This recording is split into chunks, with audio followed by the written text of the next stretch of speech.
What's happening in Yemen and why has it suddenly taken a turn for the worse? Superpowers, the United States, is making sure they wanted to control all the global and oil trade so they can squeeze and close the tap on the Asian countries. If you look at the geographically and the geopolitical location of Yemen, you will understand that the Americans have been having an ambition of building a military bridge from Djibouti in Africa to Aden in Yemen, saying it's a greater Israel. And what is a great Israel? It's from Euphrates to Nile, including Syria, Lebanon, Jordan, Palestine, 1/3 of Saudi Arabia, and in Sinai Peninsula, including Palestine.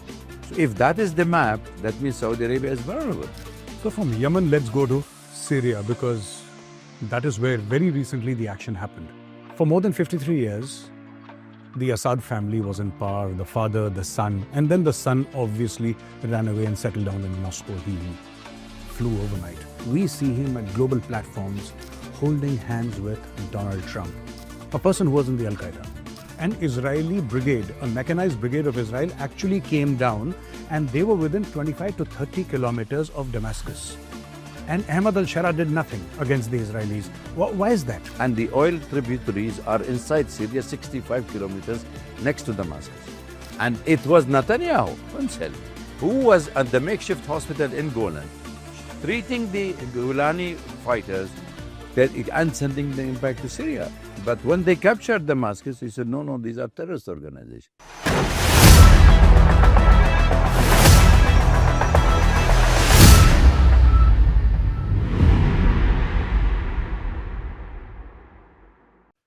Hello, ladies and gentlemen. Welcome to another episode of Open Collar. I'm Major Gaurav Arya. You all know what's happening in the Middle East. You know what's happening in Iraq, in Yemen, in Syria. What's happening between Hamas, and you know what's happening with the Israelis. And there is, of course, that Iran factor. We have a specialist, if I may. He's a specialist in Middle Eastern affairs. He's been living in India for decades, has written extensively on Asia and South Asia. It's my great honor and privilege to present to you Dr. Waiel Awwad. Sir, a very warm welcome. Thank you. Sir, the first thing, sir, let's go straight into the middle of the chaos in the Middle East and let's go to Yemen. So there are proxies who represent the Saudis, there are proxies that represent the UAE, and of course there are the Houthis who pretty much represent Iran. So they are in and around Sana'a. What's happening in Yemen and why has it suddenly taken a turn for the worse? Thank you for having me. I think there are two scenarios we have to see in the Middle East. One is that there is an international war has been fought between the superpowers, and there is a regional war. So we have to see it from these two angles. The international war, which I'm talking about, whether it's in Iran, whether it is in the Red Sea, whether it's in Palestine and Israel, it is actually because of the control of the corridors. And the oil corridors, that is the Strait of Hormuz, Red Seas, Bab-el-Mandeb, and Mediterranean. So it's all give you an indication that the superpowers, the United States, is making sure they wanted to control all the global and oil trade so they can squeeze and close the tap on the Asian countries, including India, Russia, China, and Korea, Japan. So therefore, the war is on for some time. And because if you look at the geographically and the geopolitical location of Yemen, you will understand that the Americans have been having an ambition of building a military bridge from Djibouti in Africa to Aden in Yemen. So unless and until Aden is weakened a lot and then they can disintegrate the country, they cannot achieve that one.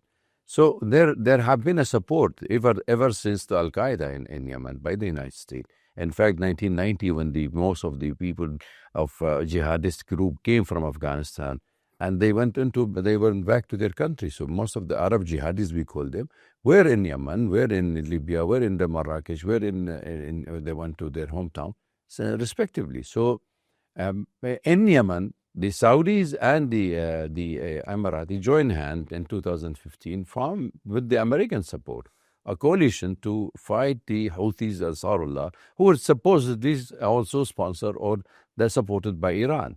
So because there wasn't the unity government between the Houthis and the Aden government, and then they breached that, the government of Aden breached the deal, and then they said, no, we cannot have this kind of a coalition government. So then the fight started, and then the war between the three factions are taking place. Then we saw the Saudi Arabia-led coalition have attacked only on the Houthis and Ansarullah on Yemen.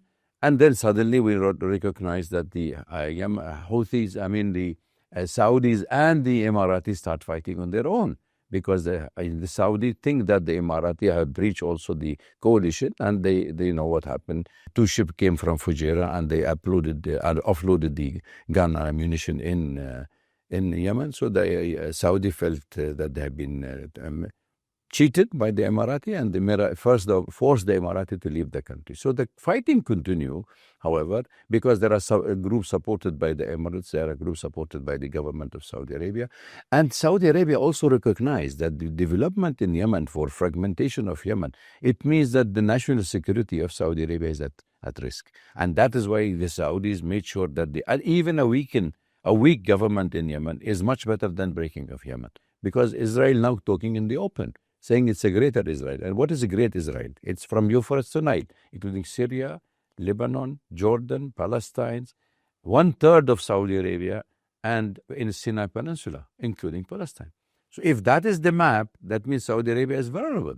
So Saudi recognized Mohammed bin Salman that he is the next after Yemen. So therefore, this taking place. Now, if you look at the American interest, still a weak government there, and under the pretext of terrorist organization, Al-Qaeda there, they will go into Yemen and they say, okay, now we control the situation. So therefore, it is a fight between the superpowers, which is there exploiting the regional powers. So from Yemen, let's go to Syria, because that is where very recently the action happened. For more than 53 years, the Assad family was in power, the father, the son, and then the son obviously ran away and settled down in Moscow. He flew overnight and he went away. A terrorist, Ahmad al-Shara, part of Al-Qaeda, whom the US State Department said that millions of dollars head money was placed on him, and it's out in the open. We see him in the White House, we see him at global platforms holding hands with Donald Trump, a person who was in the Al-Qaeda. I want to ask you, there was Iranian presence in Syria, there was Russian presence, there were Russian ports, there were Russian military areas. Now, what happened? It did not take more than 2 weeks, less than 2 weeks, and Bashar al-Assad, his entire government was finished. He ran away, and Ahmad al-Shara comes. How did it happen in less than 2 weeks? Number one. Number two, I'd also like to ask you, we saw the head of Turkish intelligence there, and we saw so many things. What happened in Syria? I think you touched the right things. You answered yourself the questions. And these are the lessons India should learn. And I think being an army yourself, you will understand my point. First of all, the Syrian president was cheated by his own trusted partner, the Russian. The Russian sold him out. The Russian took him at a gunpoint to Moscow. He didn't go voluntarily to Moscow, no, not at all. We know the story behind. We know that the Russians have sold him out for Turkey and Israel and the United States, because they were fooled that the Ukraine war will be over, and then the Syrian president said to sacrifice Syria, and they told him to not intervene in Syria.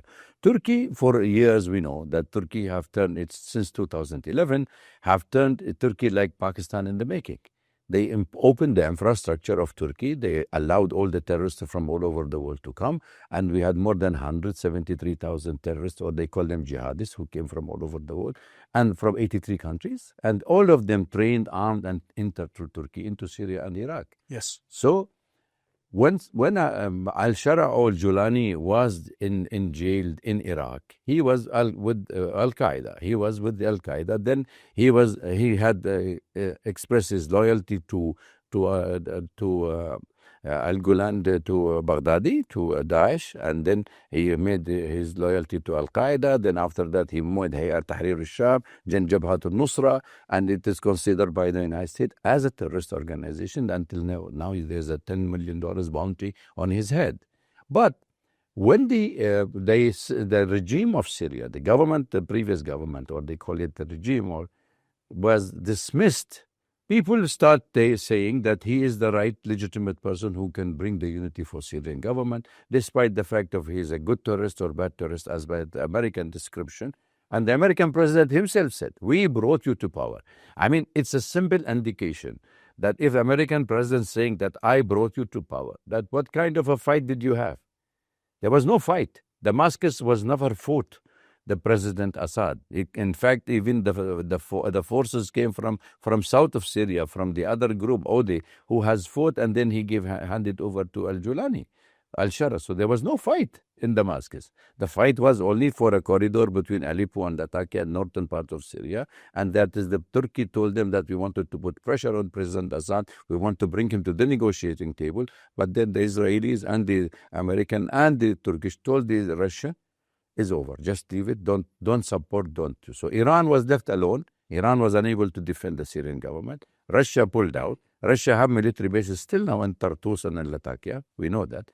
And they're trying to reach a compromise with the new government. Even the president visited it. So whether it is good or bad, the President Assad, that is leave it for the people of Syria to decide. But you're bringing someone at the helm of power. If he is able to maintain Syria as people are saying now, maybe he's the only person who can bring Syria together. But America will not let you do this job. You think the American or the Israeli will allow strong Syria to be there? The moment Syrian government fall, look what the Israeli did. They totally destroyed the infrastructure, military of Syria, navy, aerials, land. They didn't leave anything for Syria. We don't have anything right now. We have only small-scale arms. Why? They said there should be no strong army in Syria anymore. There should be no army in Syria. There should be only with a small scale, like a policeman who look after the population. The law and order. Law and order. So basically, again, we come to the same point that the wars fought in the Middle East one is to control the oil, and the second one to make Israel the dominant forces in the region. So tell me something. You spoke about Israel. Now I want to ask you, there were media reports that from the Golan Heights, an Israeli brigade, a mechanized brigade of Israel, actually came down, and they were within 25 to 30 kilometers of Damascus. And Ahmad al-Shara did nothing against the Israelis. Why is that? Because they have some coordination between them. He said that we are no more enemies. In fact, Israel is occupying 650 square kilometers of Syria. They're taking the 3 provinces.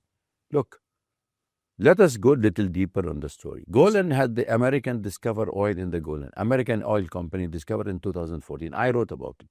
And the oil tributaries are inside Syria, 65 kilometers next to Damascus.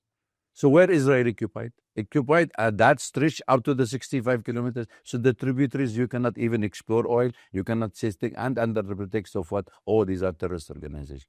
And it was Netanyahu himself who was at the makeshift hospital in Golan, treating the Golani fighters and sending them back to Syria. But when they captured Damascus, he said, no, these are terrorist organizations. So what does it mean? That means I give you, but under the pretext that you brought you to the helm of power, Syria is all disintegrations. Total disintegration of Syria is on the Israeli card. So Israeli government is more than happy to retain not only Golan. They have taken Jabal Sheikh, which is another mountain next to it. Then they went to Quneitra, then the Suwaida, then Dara. Now they are having a checkpoint. They are not letting the farmer to go, and they are using chemical spray to kill all the farmer lands, because they know that these farmers will come back to their territory. So when you kill the crops, they don't come. So what does it mean? Israel is wanted to expand at the cost of the Syrian, at the cost of the Lebanese, and they slowly they want to fragment Syria like they wanted to do with the Iraqi and the Iranian. So the war is not fought by the American in the region for the sake of American interests. It is for the sake of Israeli interests. And oil? And oil for the American. Of course, but America has yet to realize that this oil in the region, it's Israeli will confront America one day. Let's wait and see. We spoke about Iran, we spoke about Iraq and Syria and Israel. Now, you can't speak about Israel and not speak about Hamas and Hezbollah. There have been various strikes against the Hezbollah. The latest strike was less than a week back, where they decimated some parts of the top leadership of Hezbollah. Hamas has been pretty much decimated. Do you think this is the end of these organizations, or do you think, Dr. Awwad, that Hamas is essentially a name, Hezbollah is essentially a name, some other organization will come up or be propped up, and this, because this is an ideological war for many people who are fighting for them, it's ideology, and unless the ideology or as long as the ideology is there will always be conflict. Today, Iran is giving money. Tomorrow, it could be somebody else giving money. So do you think that is a possible scenario here? Look, ever since the creation of Israel in the region, we all understand and know that it was the Israelis who occupation, expansion at the course of the Palestinians have created this problem. Israel went to war with the Arab countries because they have occupied the Arab territories, whether it is Egypt, Jordan, Syria, Lebanon, so it was under occupation. And the formation, the essence of forming Hezbollah and Hamas was resistance to occupation. Hezbollah came to existence when 1982, when the Israeli invaded Lebanon. Beirut was occupied by Ariel Sharon. So Hezbollah came up to resist as a resistance forces and forced the Israeli to withdraw from Lebanon. Those did, and they kept one portion of the land with Sheba Farm. Similarly, Hamas is the right wing of Muslim Brotherhood organization, which is they are known for their Islamist point of view, yes, and they consider that this is their territories. They have to fight against Israel. Remember, Gaza Strip is the largest concentrated camp in the world with the maximum 2.6 million Palestinians in a very small square of lands, and they have been besieged from the sea, from the sky, from the land, and they're all living in like an open prison, right? And 75% of Gaza people actually are Palestinians, survived the other massacre took place in Palestine, and they were pushed into Gaza. So Palestinians have no place to go. This is their territories. But when you have a minister of Israel or the prime minister or the finance minister, let us talk reality. Why can't we talk reality? It's not a question, or you're pro-Israel or anti-Israel, or you're pro-Muslim and anti-Muslim. Leave it aside. The point here is you occupy my home and you claiming that 2,500 years ago, if this is belonged to you as per the religious writing, that this is yours. What about the people of the land? How can you kick them? I mean, Jericho is 10,000 years old. Your religion is 3,000 years old. So who is older? Is civilization exists in that part of the world. But if you come with the religious belief that you wanted to take all these countries, definitely have resisted. Is it Iran or anybody? Anybody will fight. This is your legitimate right to fight any occupation. Having said that, I wouldn't accept or endorse any killing of civilians. That is also, which is we are all against. But when you arm your civilians and they allowing them, what's happening in West Bank? You see the television, let the people focus on that. Why everybody is focusing on Gaza? They annexed the land. They expelling Palestinians from their territories. They're legitimizing now occupation of the Palestinian land. So they are killing the dream of two-state solutions. Dr. Awwad, tell me, let me interrupt you here. That is fine that, you're saying that Israel wants to expand and Israel is killing people. That's one part of it. But you have the king of Jordan, and he said this a year back. The king of Jordan says, I will not have one single Palestinian on my soil, and even Egypt. And the king of Jordan spoke for Jordan, he spoke for Egypt. Now, Egypt also has a border with Gaza, right? Let's assume for a minute that the Israelis here, and I'm using this word very loosely, let's say the Israelis hypothetically are the bad guys. Why aren't other Muslim countries helping? Why is Jordan not helping? And this king of Jordan, with all respect to him, he claims direct descent from Prophet Muhammad, which is something which is very, in the sense, in the Muslim context, something that is supposed to be very holy. I mean, he claims lineage. Also, Egypt is a Muslim country. Egypt is also they're not opening the borders, they're not allowing anything to happen. Why aren't they equally guilty? No.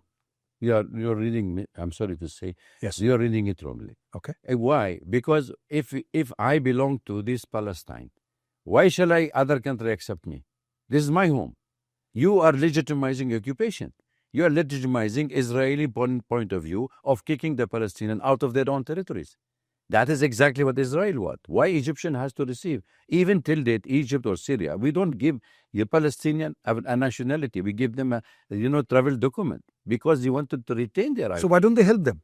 Helping them on what? Israel is also giving you one-way track. They give you one-way ticket. Expel them, no way to come back. That's what the Israeli objective is. They don't want the Palestinian. This is the problem. They're openly saying it. Dr. Awwad, I understand. Yep. I understand that you're saying that the land belongs to the Palestinians, Yes. and sending them to Egypt or Jordan is not the solution because it's their land. Yes. Okay, I understand what you're saying.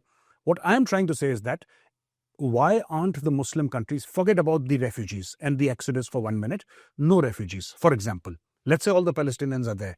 Why is Egypt not helping? Why is Jordan not helping? Because Israeli are telling you very frankly, they will make you sign a paper. Once you are out, you are not allowed to come back. What do you mean by help? What help is this? If even Gaza plan piece of board that he created by Trump is nothing but privatization of the territories. Which I agree with you. Yes. So where the Palestinians? Are they not even in the peace board? So where the hell is this? This is the problem. It's not that I am receiving you because of a humanitarian. They receive more than 150,000 injured and they are getting treatment in Egypt. They are receiving also, and don't forget, 55% of the Jordanian are Palestinian refugees who have been expelled by the Israeli.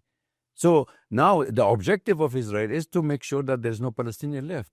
Forget about Hamas. Hamas is a forces that they can remove. They will remove them. They will dismantle them. Forget it. But what about the rest of the Palestinians? How do you expect the rest of the Palestinians to survive in a country where why should I live in a refugee camp when I have my home? You destroy my home, you kill my father, you rape my daughter, and then you want me to expel me outside, and you want the other country to receive me, and you deny me my right of existence? If I take you out of your house, if I pull you out, cut your water supply, damage your house, you don't have a tent to build. You expect me to come and take you to Haryana or put you in Chandigarh and say, it's okay, come and live with me? No. I should support you to resist leaving your own home. So why are they not helping? Why are the Muslim countries not helping? Because most of them, they are stooges of the American. They are afraid of Israel. They couldn't take a bottle of water inside Gaza. Why? Because the Israel does not allow. Sir, not just that. Not just that. Okay. They are stooge of the Americans or the Israelis. I agree. What I'm saying is that when Iran fires missiles, 60 to 70% of the missiles and drones are shot down by Jordanian forces in Saudi Arabia. By American and Israeli ballistic missile technology system, they have implemented that. Do you think the Jordanian having it? And do you think Jordan is not in danger? Jordan, Egypt, every Arab country is in danger with the Israeli expansion. And they are saying to the Jordanian that you are next. Egypt is next. Wait and watch. It's not that because we have to legitimize occupation, we should be, happy and blame it other. No, Gaurav, you understand. You are a military person. You know what I'm talking. It's a plan. It's a project in the region. And this project they are implementing, it's a colonial project to expand at the cost of their countries. It's not a land without people. People with land, people with civilization. It's nothing that sort that they can leave it open for the American or for the Israeli and say, okay, we have been promised this land. It is our legitimate right. It's nothing legitimate right. 2,500 years ago, you have come with a forged old statements. You're saying these things. No, we understand. Yet they are Semite like us. We are together from the same father, Muslim and Jew. By the way, Ishaq, the father have one Jewish, and the Ismail, he had Abraham, Ismail, and Ishaq. One went Islam and one went to Jew. They are two brothers. So you can't blame me as an anti-Semite. But we said coexist. We have coexisted for centuries together. Jews have lived in the Arab world, and even the Israelis acknowledge, even till date. Ask any clergy of the Jew. The only part of history that Jews survived in the world is under the Islam rule. Why? Because they consider them a holy religion. You can pay zakat or whatever this one they implement on you to pay something, money, but you can live in peace. They never prosecuted them. They lived with us. My neighbors are Jews. I buy from them all these tools, all the handicraft work for years. In Syria? Yes. We live together. We don't know whether what he's practicing, what we are practicing. We live. We are whole human. We lived as a human in the region. How you want to disintegrate because you created a Zionist idea of expansions on the region? We belong to the people in the region. We belong to each other. We love each other. We live together. Christians, Muslims. Do you think it is only Israel or Jerusalem is meant for the Jew? It is belong to the Muslim, belong to the Jew, belong to the Christian. The whole religions are involved with this. So why you can't just because you wanted to create a Jew state at the cost of the other religions, and you claim that we are at the pretext and pretending. It is a world of mass deception. They have been deceiving the world for the last 75 years that they are at the receiving end. They want to throw them to the sea. They are dying. The Arab, the Muslim killing us. We are, and look at the map. What Israel have taken? All the fight taking place not inside Israel, which is declared by 1948 resolution. The fight is taking place in area where Israel occupied. So you tell me, is it not my right to resist and don't play? No, absolutely not taking away your right, sir. But then I have a counter question. Okay.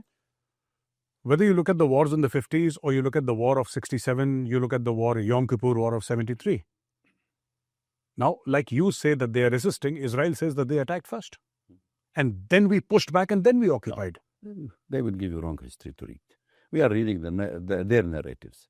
It was, everybody knows that it was the American, the British who have created this. See, the Britain who declared Israel as a mandate, they have taken Palestine under the occupation. They have cheated the Turk and the Arabs, and they told the Arabs 1916 that if you come with us on the war against the Turkey, we will give you independence. They brought Sykes-Picot, they divided the Arab world into 19 states, and Palestine was kept under the mandate of the British. Why? Because they promised Balfour Declaration 1917 to give Palestine to the Israelis. And he said it in Balfour Declaration, and it was mentioned. And these British took the Palestine and they start arming the Jewish groups who have been fighting the Palestinians, terrorizing them. So 1948, when the division took place, the first massacre against the Palestinians took place. 750 villages was demolished. 750,000 people were kicked out of their home. This was the first catastrophe, we call it in the Arab world. Israeli acknowledge it. And they say, you listen to the Israelis. Don't listen to what the Netanyahu narrative is giving us, to the whole world. Netanyahu told them the Soviet Union dismantlation is very important for world peace. He said Iran is the dangerous we have to remove. He said that even Saddam Hussein is making dangerous, he should remove, the world will be more peaceful. He said Muammar Gaddafi is the same. He will continue to make sure that Israel is a dominant force. And you were captured by Saddam Hussein's forces? Sure. I mean, they almost executed you? Yes, we were with the American troops because that was the... You were embedded as a journalist? Yes. So just to be clear, that you were embedded as a journalist? And that was the only way to enter with the Iraq, because we were in... And they were going to kill you? And they were to kill me because I came with the American. And they, the law... So you say you're a collaborator? Collaborator. But somebody must have recognized you, that this is Dr. Waiel Awwad. Yes, they recognized me, and that's how I was saved. But they said you came with the American, then we escaped. And that's the story. Okay. Let's go to Saudi Arabia, because we've been discussing Saudi Arabia. Now, Saudi Arabia signs a defense agreement with Pakistan. Nothing is known of that agreement. And people say that Pakistani troops have been in Saudi Arabia for decades now. Yes. So this is just firming up or acknowledging in written a partnership that has existed for decades. That is point number one. And the Pakistanis claim that we will be the protectors of Mecca and Medina and the two holy places. And therefore, as Muslims, we are there. That is one part. The second part is an attack on Pakistan will be deemed to be an attack on Saudi Arabia and vice versa. But nothing more is known about this. Nothing more is known about this entire agreement. What do you think it is? You said it rightly. It's the Pakistanis have been in Saudi Arabia protecting the monarch for more than 6-7 decades. Ever since they have protecting the monarch, you say? Yes. Protecting the monarch and Saudi Arabia. Not the two holy mosques. No, it's a full battalion army which is from Pakistani has been always stationed there, and always they keep on replacing them and get them down. So it has a very strong bond relation with Pakistan and Saudi Arabia. Everybody knows this. It is already their existence. The recent geopolitical changes in the region, which we have seen the American taking part with the Israelis against the Palestinians, the Israelis attacking Qatar, though it is under the custody of the Americans and all, they have a military base, yet they attack it.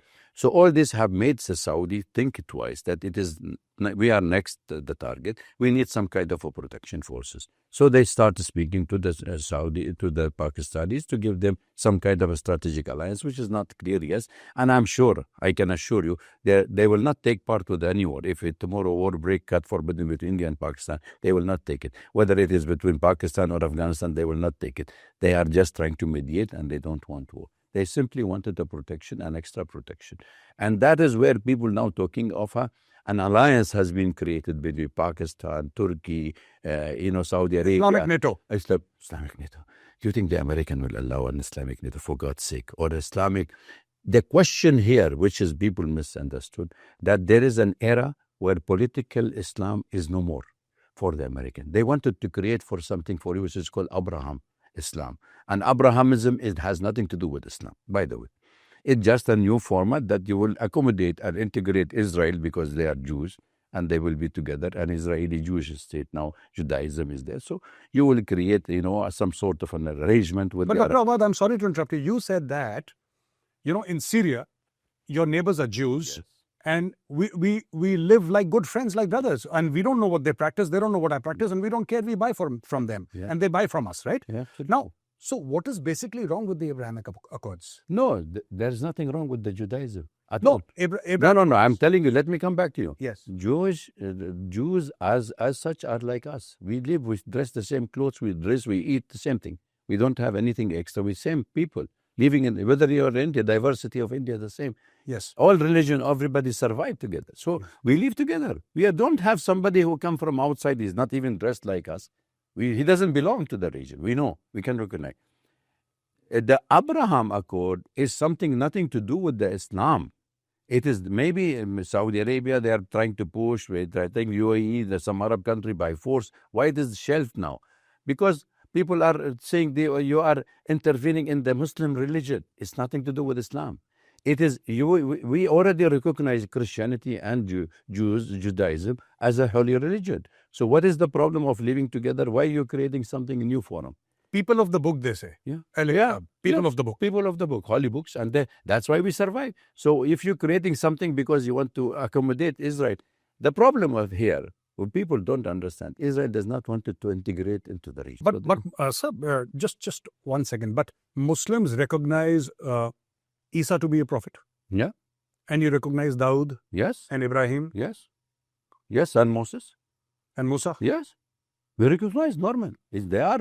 We even in Islam we had more than 30 times Mother Mary mentioned in the Quran. So it's nothing. Is the misinterpretation of Quran make people think it's an anti? Please try to understand. I live in a country of your country more than for long decades. I understand the diversity, the tolerance of Indian society, how we survive. But if you start tagging me as a Muslim or a Hindu or a Christian, that means you are giving a political tag to make enmity between us. We are not like this. We survive. We have to live together. We are human. When your Guru Nanak says it is, I don't care whether you are a Jew or a Muslim or a Christian or a Hindu or a Jain, I will consider you as a human. Let us practice this. Let us practice and teach to the rest of the world. We are the educated class of the world society. We should preach what we practice. We should not also cover ourselves under the pretext because this is what you did for my country, this is what you did for the other country. No. We can survive. We lived for centuries together. Who persecuted the Jews all over the world? You go to the history and read it. For 2,000 years, the Jews have been persecuted all over Europe. But they have never been persecuted in the Arab world. They've been forced to migrate to Israel after Israeli have created 1948. Otherwise, they were leaving. And we have letters even from the Jewish community in Syria that they refused to go back to Israel. And when they were asked, said, we are happy Syrian. We are happy Moroccan. We have 100,000 Moroccan are in the largest Jews are migrated to Israel, and they are already in the power on Morocco as well, in Egypt. Similarly, in any Arab country, in Yemen, they are the main sources of the Jews are in Yemen. So we live together. I don't understand why shall we have hatred toward each other on a religious basis. No, you practice. We all believe in the oneness of God. You have your way of reaching to God. I have my way of reaching to God. We pray for one. This is what we call. The Pakistani passport says that valid for every country on earth except the state of Israel. Yeah, even my Syria used to be like this because we don't recognize. You are not recognizing the Palestinian. The division of Palestine was in. No, I can understand. No, you don't. Let me explain to you. Gaurav, when you had the resolution of UN resolution 1948 dividing Palestine into two, 55% of Palestine was given to the Israeli minorities, the Jew, and 45% given to majority Palestinian. But the existence of Israel should be a two-state solution. You have only Israel, you don't have Palestine. Syria is next door. Yes. Lebanon is next door. Yeah. Palestine is next door. Egypt is next door. Jordan is next door. Everybody is next door. You're impacted. But there is a sense of religious hatred. I'm saying Pakistan, which is 4,000 kilometers away, they've never been to Israel. They don't deal with Israelis. The Israelis have never been to Pakistan. How does a country like Bangladesh, which is even further, which is even 2,000-3,000 kilometers further. They say that no, we don't recognize Israel. Why is that? Because, as I said, there is an OIC, which is also of Islamic countries, that they consider that Israel, as long as it does not recognize the Palestinian, we cannot recognize them. India recognized Israel only after Oslo Agreement. You're right. Normalization of relation between India and Israel, it was recognized as in 1948 division, 1956, I believe India recognized Israel. But what I'm trying to say, normalization of relation did not take place because we said there is a Palestinian cause. And that Palestinian cause, when Yasser Arafat signed, he came to Delhi, he met with the Prime Minister. Indira Gandhi. No, he met with the Prime Minister Narasimha Rao, that time 1992, when he came and he gave him the Oslo Agreement. He met with Indira Gandhi earlier. Yeah, yes. And Indira Gandhi was his good friend. But yes. he met and he told him we signed Oslo Agreement. Then immediately India normalized relation with Israel, and that there's a history test of it. So it's once if you say, okay, now why Abraham Accord is there? Because they want to surpass the Palestinians. That was my last question. Yeah. No, I'm sorry. I was going to go not on Abraham Accord, sir. I was going to go on the Board of Peace. Board of Peace. Where is the Palestinian Board of Peace?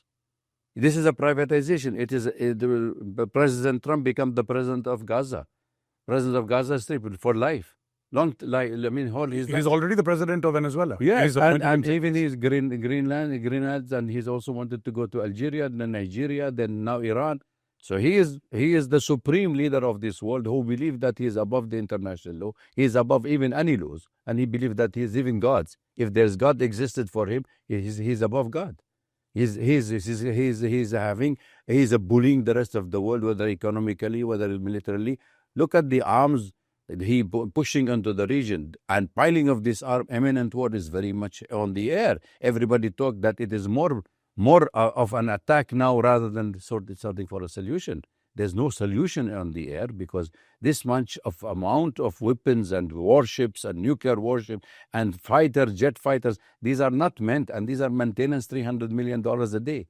Who will pay the bills? Is the American taxpayer or the Arab rich our country have to pay him? How long he can keep them?